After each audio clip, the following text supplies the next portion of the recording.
Shalom Aleichem, mes chers amis, nous sommes aujourd'hui à quelques jours de Rosh Hashanah et donc on va continuer sur notre lancée et faire encore une fois un nouveau cours avec le thème de Rosh Hashanah et en même temps avec une très belle histoire au milieu qui va nous apprendre combien il est dangereux de juger hâtivement les personnes et que malheureusement cela peut coûter cher à la personne que l'on juge et peut nous coûter, que Dieu en préserve, cher le jour de Rosh Hashanah, le jour du jugement.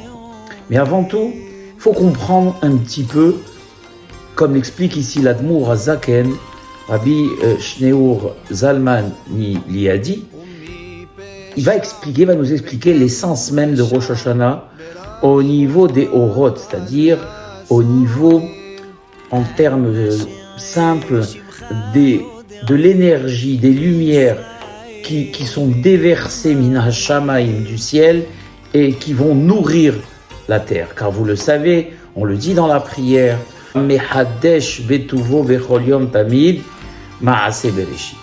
C'est-à-dire que on déclame et on dit qu'Akadosh Baruch Hu, il est Mehadesh, il renouvelle tous les jours la Genèse. Je vais vous expliquer ce que ça veut dire. À la différence d'un artisan qui, quand il a fabriqué, par exemple, une bibliothèque, cette bibliothèque qui n'a plus besoin de lui, elle devient autonome. L'artisan se détache donc de son œuvre et la laisse indépendante. Dans le cas qui nous occupe, c'est-à-dire dans le cas du monde dans lequel nous vivons, ce monde est tout le temps soumis à la bonne volonté d'Akadosh Baruch Hu. Et si, que Dieu en préserve, Akadosh Baruch Hu ne détourne sa face qu'un milliardième de seconde, alors le monde Hoser revient au Tohu. C'est quand on dit Hamehadesh betuvo bechol yom tamid ma'aseh bereshit, ça veut dire qu'en réalité Akadosh Baruch Hu, loin et à la différence de l'artisan qui se sépare de sa création, Hakadosh Baruch Hu est complètement et continuellement impliqué dans cette création et il est lié à cette création. Et ce que nous explique l'Admour HaZaken, c'est que cette énergie, ces lumières qui émanent d'Akadosh Baruch Hu et qui nourrissent le monde et lui permettent de pouvoir subsister et continuer. Pour vous donner un petit exemple tout simple, on sait très bien que si le soleil, ne serait-ce que le soleil, dévie de son axe, je sais pas, 1/100 de degré, on peut retourner à l'ère de la préhistoire, à l'ère glaciaire. Et le soleil n'est qu'un sur 1 milliard de ces lumières dont je vous parle.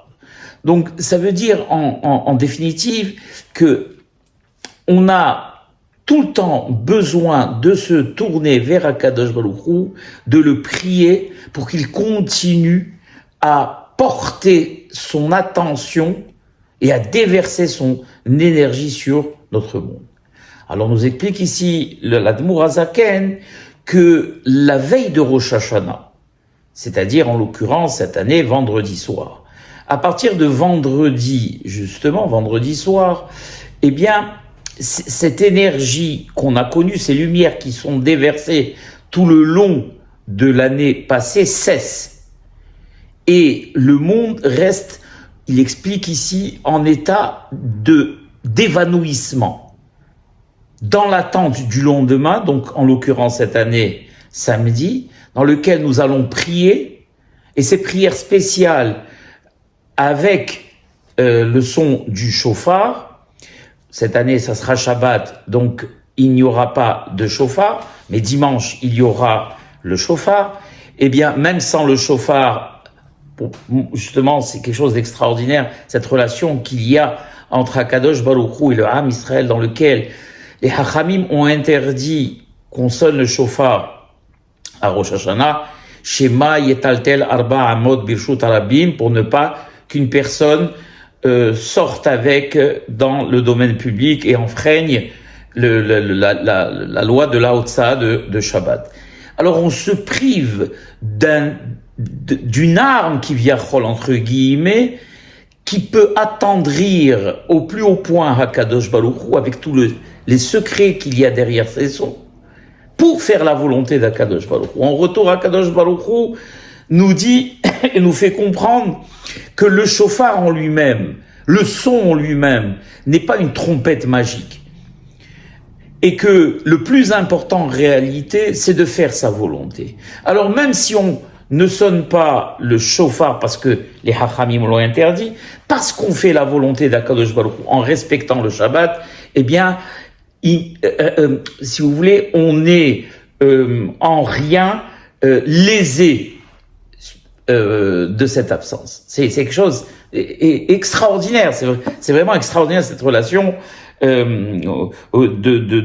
d'amour qu'il y a entre Hakadosh Baruch Hu et le peuple d'Israël. Mais pour en revenir à ce qu'on a dit, donc le monde reste, vendredi en l'occurrence, restera en état d'évanouissement, d'endormissement, dans l'attente du lendemain, où par nos prières, on fera revenir une nouvelle lumière, une nouvelle énergie, et cela pour tout le long de l'année. Il appelle ça l'Admour HaZaken, en ces termes, Or Hadash Elyon Yoter Shelo Haya Meir Adaim Mimeolam Or Elyon Kazé. C'est-à-dire qu'il explique l'Admour HaZaken que cette lumière qui émane des mondes supérieurs est une nouvelle lumière qui n'a jamais existé et qui n'a jamais éclairé, entre guillemets, comme elle éclairera cette nouvelle année.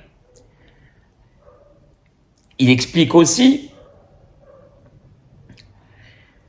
que de la même manière qu'il y a une nouvelle lumière, et donc il y a une nouvelle existence du monde. C'est comme si le monde naissait de nouveau. Et ce qui est intéressant, c'est que de la même manière que le monde naît de nouveau, l'homme également, en ce jour de Rosh Hashanah, naît de nouveau. Et donc il doit saisir cette opportunité pour devenir un homme nouveau en captant justement cette lumière. Ça, bien sûr, vous allez me dire, il n'y a que les tzadikim, les hassidim qui arrivent à percevoir cette lumière. Mais chacun à son degré, quel qu'il soit, peut comprendre et peut sentir que Rosh Hashanah est un jour spécial et qu'il y a une atmosphère spéciale et qu'on doit s'imprégner de cette atmosphère spéciale pour devenir nous-mêmes un homme nouveau. La première des actions que l'on aura à faire pour cela justement, ça sera notre Hazara Bitshuva, notre repentir, mais un repentir du fond et du tréfond de notre cœur pour nous rendre et pour une nouvelle personne. Quelqu'un qui n'a, comme cette lumière, jamais existé, jamais éclairé, comme écrit le Rambam, Ani acher ve'eni oto ha'ish she'asa otan hama'asim. À partir d'aujourd'hui, moi, Yaakov, je suis quelqu'un d'autre. Et je ne suis plus cette même personne qui a fait ces ma'asim, ces actes répréhensibles qui n'auraient pas dû être. La personne doit réfléchir et faire une introspection et prendre sur lui de faire tout son possible pour que cette année nouvelle ne soit pas semblable à la précédente et qui ne réitère pas justement des actes répréhensibles et non acceptés par Akadosh Baruch Hu et revenir Bitshuva Shelema. Et grâce à cette teshuva complète et honnête, eh bien, il aura le mérite qu'Akadosh Baruch Hu déverse sur lui justement ce flot de lumière, ce flot d'énergie, ce flot de bienfaisance. Et comment on peut définir, le Rambam le définit bien, quelqu'un qui a réellement fait tchouva, quelqu'un qui s'est réellement repenti? Eh bien, il explique dans ces termes, et je vais vous le lire dans les Chod Tchouva. Il dit comme ça, non seulement que la personne enlève, extirpe ses fautes, mais qu'il les enlève également de sa pensée. Car on sait que les Hachamim nous expliquent que Hirur Avera, Kasham Avera. La pensée d'une faute est plus grave que la faute elle-même, et je n'ai pas le temps d'expliquer cela. Et il assure, mais du fond du cœur, qu'il ne refera plus cela. Voilà le plus important. Et celui qui va en témoigner, ce n'est pas une simple personne qui est en face et qui ne peut pas sonder les cœurs. Pour savoir si réellement j'ai fait tchouva, c'est Akadosh Baruch Hu Barach Shemo La'ad lui-même qui va témoigner que je suis sincère et que je ne recommencerai pas. Et il dit, et ça ne se limite pas seulement, la tchouva ne se limite pas seulement aux fautes qu'on a commises envers ou à notre relation, on va dire, verticale, mais elle comprend également la tchouva et le repentir sur notre relation horizontale, c'est-à-dire par rapport au mal qu'on aurait pu faire, hasbe halila, à notre prochain. Et il dit ici, Mishyoda be'atzmo, voilà la chose la plus importante, qui va être le prélude et le préambule à notre histoire. Celui qui sait et qui est sincère, parce que quand on fait une introspection, on se juge sincèrement et pas hypocritement. Il est difficile pour une personne de se voir coupable. Malgré tout, on devra faire l'effort d'être sincère et honnête avec nous-mêmes et ne pas trouver d'excuses, ne pas laisser avoir le dessus en nous trouvant multes excuses pour atténuer ce qu'on a fait ou pour carrément le faire disparaître. Mais si quelqu'un honnêtement sait sincèrement qu'il a fait du mal ou qu'il a fait de la peine à son prochain, ou pire encore, qu'il a été mézik auto, c'est-à-dire qu'il a entraîné des dommages pécuniaires ou autres à la personne, doit impérativement courir pour aller se réconcilier avec lui avant même Rosh Hashanah. Et, on va dire, au pire, avant Yom HaKippurim, et bien sûr, prendre sur lui et jurer qu'il ne recommencera plus jamais. Et qu'il ne fera plus non seulement avec cette personne, mais avec aucun autre enfant du peuple d'Israël. Et la personne ne doit pas repousser cette échéance, parce que il dit une chose fondamentale, le tzaddik ici, qui a tsara sheyesh belibo shel oto adam, je vais expliquer, shenifga mimenu asu la'alot ulkatreg alav beyoter besharat ad-din shel Rosh Hashanah. Car s'il reporte ou s'il n'y va pas, le mal qu'il a provoqué, les pleurs de cette personne, les plaintes de cette personne monteront fatalement au ciel, rencontreront des accusateurs qui vont peser gravement sur l'issue du jugement de la personne en cause. Et même retarder, et peut-être que Dieu en préserve, empêcher l'écriture, donc la ktiva, et le paraf, la hatima, pour une nouvelle année, les tova, l'ivracha, les sasson ou le simha, que cette personne soit inscrite dans le livre d'une shana tova, d'une parnassa, etc. Donc on se rend compte, de la gravité de la chose. Il faut absolument courir pour demander pardon à cette personne. Alors vous me direz, Jacob, c'est pas facile, la personne ne veut peut-être pas, ne veut peut-être pas me recevoir. Alors il y a une halakha pour cela, il faut lire le Shulchan Aruch, dans lequel on nous indique le nombre de fois qu'on doit aller pour demander pardon, qu'on doit recommencer, etc. Et un temps donné, les Hachamim nous disent, si vraiment la personne ne veut pas, d'ailleurs c'est pas bien qu'une personne, au bout de tant de fois, je ne connais pas le degré de la gravité, mais mettons que de manière générale, ce n'est pas bien qu'une personne qu'on vient voir tant de fois, à qui on demande pardon, qu'il ne cède pas et qu'il n'accepte pas le pardon.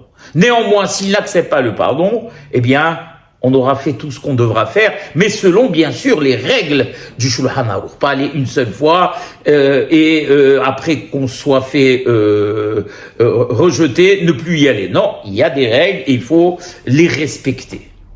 Voilà. Et je vais vous raconter justement cette histoire que je vous ai promis.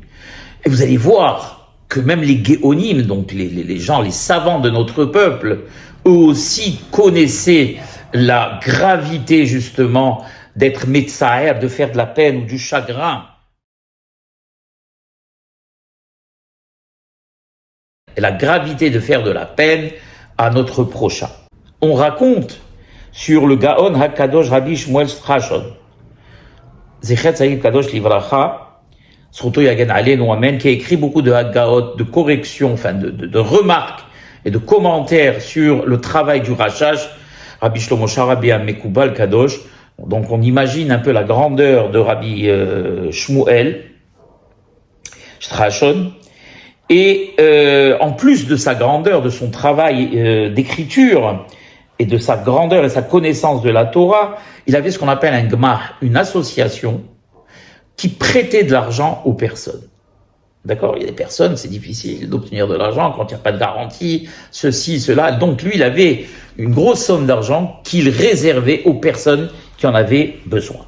Un jour, vient chez lui un certain Rabbi Shmuel qui avait un genre de petite épicerie et qui s'est trouvé en manque d'argent et donc qui est venu le voir pour lui demander de lui prêter de l'argent. Rabbi Shmuel, donc le propriétaire de cette épicerie, était quelqu'un de très honnête et donc Rabbi Shmuel, le rabbin, n'a pas hésité à lui prêter de l'argent. Donc il lui a prêté une somme d'argent, ils ont fait bien sûr cela dans les règles avec un contrat, des témoins, et ils ont fixé que le remboursement de cette dette se ferait 4 mois plus tard.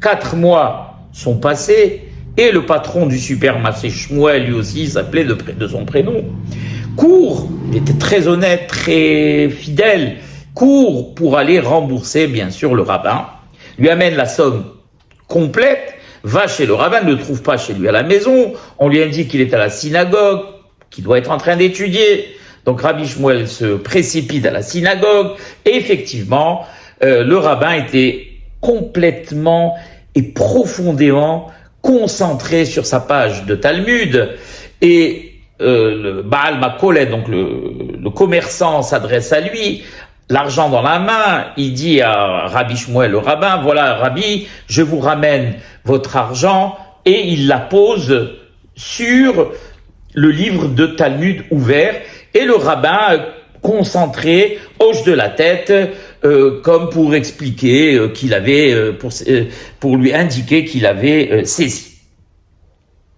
Et le commerçant s'en va. Et donc, n'ayant pas fait attention, il prend son livre de Talmud, il le ferme et il le range dans la bibliothèque sans même imaginer qu'il y avait de l'argent à l'intérieur. Il rentre chez lui à la maison, et vous savez, quand on a un gmar, et donc une institution qui prête de l'argent, on a une responsabilité, donc on vérifie toutes les créances, et sur la liste, il voit le nom de Shmuel, patron du supermarché. Tiens, celui-ci n'a toujours pas encore rendu son argent, et aujourd'hui, il aurait dû le rendre. Donc il a envoyé, il avait des shlichim chez le patron de la Makolette, et lui dire d'immédiatement le rembourser. Le patron de la Makolette retourne, va chez le rabbin, s'excuse, et lui, avec honte, c'était quelqu'un de très bien, et il a essayé de lui rappeler qu'il était venu à la synagogue pendant qu'il était en train d'étudier, etc., et qu'il avait rendu l'argent. Le rabbin, outré, pensant que Rabbi Shmuel lui mentait, lui a dit qu'il n'y a jamais eu cela, et qu'il lui demandait d'urgence de le rembourser pour ne pas être appelé l'overacha velo eshalem. Passage de Teilim qui dit qu'on prête prêtez un impie et vous serez jamais remboursé. Le pauvre, le patron du supermarché, il savait plus quoi faire et il avait tellement mal au cœur car il savait qu'il avait remboursé le rabbin, il savait qu'il avait remboursé cette dette, mais qu'est-ce qu'il aurait pu faire de plus pour que le rabbin lui le croie? Rien. Et malheureusement, comme il n'avait pas les moyens de sortir cette somme une seconde fois, parce que c'était pas quelqu'un de très riche, eh bien, il est sorti très triste et démoralisé complètement de la maison de Rabbi Shmuel, car il était suspecté comme s'il était suspecté d'avoir volé le rabbin tant aimé de la ville. Alors bien sûr, l'histoire, comme on dit, elle a fait des ailes, et partout dans toute la ville de Vilna, Vilnius, c'est la ville aussi du Gaon Rabbi Eliaou, le Gras, une ville où il y avait de très grands Talmidei Chachamim. Donc partout dans la ville, on parlait de Rabbi Shmuel, Baal HaMakolet, qui était un ramaïque, un escroc, qui ne remboursait pas ses dettes, ceci, cela, et ça a fait que non seulement Rabbi Shmuel, le Baal HaMakolet et ses enfants et sa famille ont été repoussés par toute la communauté, ont été critiqués, ont été mis au banc par toute la communauté. Tout le monde s'est écarté d'eux. Et ils ont même arrêté d'acheter au supermarché. Donc le supermarché a commencé de plus en plus à faire faillite jusqu'au moment où Béhémet, ça en était trop pour cette famille. Ils ont fermé leur supermarché et ils sont tous partis tristes, déprimés, cassés, le cœur brisé en 1000 morceaux dans une petite ville en dehors très loin de Vilnius. Quelque temps après, le rabbin, Rabbi Shmuel Strasson, se remet bien sûr à l'étude et reprend le livre de Talmud où vous vous rappelez, la somme d'argent avait été glissée. Quand il ouvre le livre de Talmud pour étudier, il voit la somme exacte. Et il a commencé à se rappeler qu'effectivement, le commerçant était venu, qu'il avait remboursé, qu'il avait posé l'argent sur le livre de Talmud. Le rabbin était tellement catastrophé que son cœur a failli sortir de son corps. Il a failli carrément mourir de douleur tellement il a regretté ces accusations infondées, il a regretté ce qu'il avait fait à ce pauvre type, et il immédiatement retourné chez lui pour trouver immédiatement une solution à ce grave problème. Donc il prend son cocher, il fait une enquête pour essayer de savoir où habitait donc le Baal HaMakolet, donc le pauvre type. Et il apprend qu'il est dans une ville loin de Vilna, une petite ville loin de Vilna, et il prend son cocher, et bien sûr, il ne savait pas quand est-ce que lui-même il allait revenir, le rabbin, parce qu'il avait juré de ne revenir que quand il se serait réconcilié avec le pauvre type. Donc après des jours de voyage, le rabbin est arrivé cassé dans la ville où habitait cette famille. Il cherche, il trouve la maison, et la tête baissée, il tape à la porte, on lui ouvre et on le reconnaît, froidement on le reçoit, et le rabbin s'effondre et il demande qu'on l'excuse, vraiment qu'il regrette amèrement ce qu'il avait fait, il demande leur pardon, il essaye tout ce qu'il pouvait, tout ce qui était en son pouvoir, la tête baissée, pour que le commerçant lui pardonne. Il lui propose plein de choses, et en l'occurrence, il lui propose même de lui rendre toute la somme, mais cette fois-ci comme cadeau, comme matana. Tous les arguments que le rabbin a posés n'ont rien fait. Et d'ailleurs, le Baal HaMakolet, le commerçant, lui dit « Penses-tu une seconde, monsieur le rabbin, que l'argent que tu me proposes pourra effacer la honte qui pèse sur toute notre famille, où j'ai été traité d'escroc? Ça, rien ne pourra l'effacer. Rien. Donc tout ce que tu me proposes, je ne l'accepte pas et je te pardonne pas. » Le rabbin, complètement anéanti, comment il allait faire? Il fallait absolument qu'il trouve une solution. Et d'un coup, vous savez, quand on est sincère, quand on veut faire une chose sincèrement, eh bien, Akadosh Baruch Hu vient toujours à notre secours. Il s'est rappelé, lui-même déjà, le rabbin avait une fille magnifique, que tout le monde convoitait. Une fille splendide, pleine de bonnes qualités, que tout le monde convoitait. Et il s'est rappelé que ce commerçant avait un garçon de son âge. Et donc, il a dit comme ça dans sa tête. Il a dit, je vais proposer en mariage ma fille au fils du commerçant. Pourquoi? Eh bien, parce que si les gens de la ville de Vilnius voient que je donne ma fille au fils de ce commerçant, ils comprendront que tout était faux depuis le départ et que c'était une erreur et que ce commerçant était quelqu'un d'honnête. Parce que qui peut penser qu'un rabbin donnerait sa propre fille à un homme malhonnête? Eh bien, cette idée a germé dans son esprit, il revient, et bien que, nous raconte ici le Hacham, ça en coûtait énormément au rabbin. Parce qu'imaginez, tous les plus grands talmidés, Hachamim de l'époque convoitaient cette fille et demandaient au rabbin de la leur donner. Et qu'est-ce qu'il avait à gagner, lui, à donner sa fille à un fils de commerçant et un fils à Amaretz, pas quelqu'un de brillant? Parce que ce qui intéressait le rabbin, c'était bien sûr pas l'argent. Ce qui l'intéressait, c'était le savoir, les connaissances de la Torah. Et malgré tout, il a donné sa fille. Pourquoi? Eh bien, parce que ce rabbin, comme je l'expliquais en début de cours, connaissait la gravité de faire de la peine à autrui. Et si cette personne continuait à lui en vouloir, eh bien, ça aurait pu avoir une incidence grave sur son propre jugement à lui le jour de Rosh Hashanah. Un rabbin qui étudiait la Torah, qui a fait des écrits, qui est un tzaddik gamour, malgré cela, il aurait pu se dire, eh bien bon, j'ai fait ce que j'ai pu faire, je vais quand même pas donner ma fille quand même à un fils à Maaretz. Bon, j'ai fait ce que j'avais à faire, j'ai la Torah qui me protège. Non, il connaissait la gravité de cette chose et il a, entre guillemets, sacrifié sa fille pour justement que cette personne ne lui en veuille plus et pour qu'il puisse se réconcilier avec lui. Donc il retourne chez la personne, il lui fait cette proposition et là d'un seul coup le visage du commerçant s'éclaire et il dit oui, j'accepte. Si tu donnes ta fille à mon fils, alors j'accepte.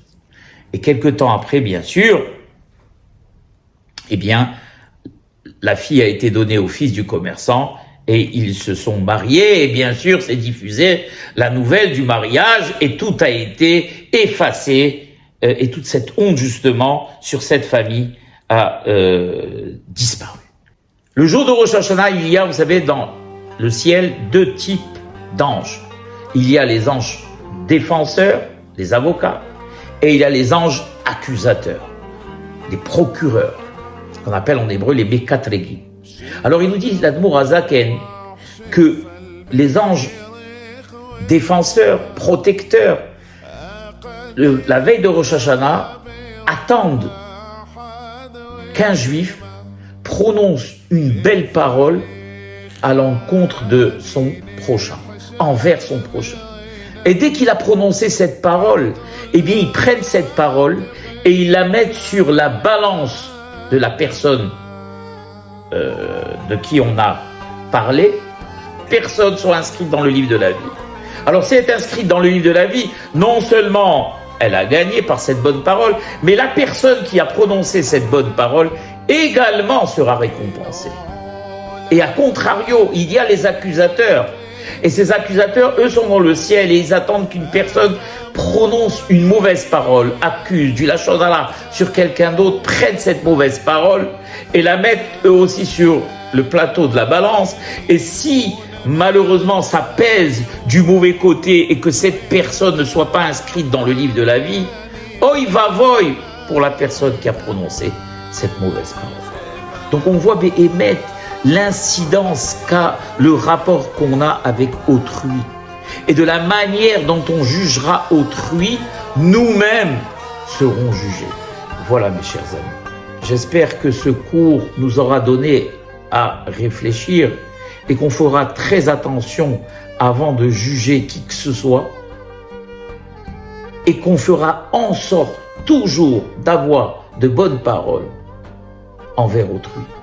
Car ces bonnes paroles seront non seulement salutaires à autrui, mais également à nous. Baruch Adonai Le'olam. Amen ve Amen.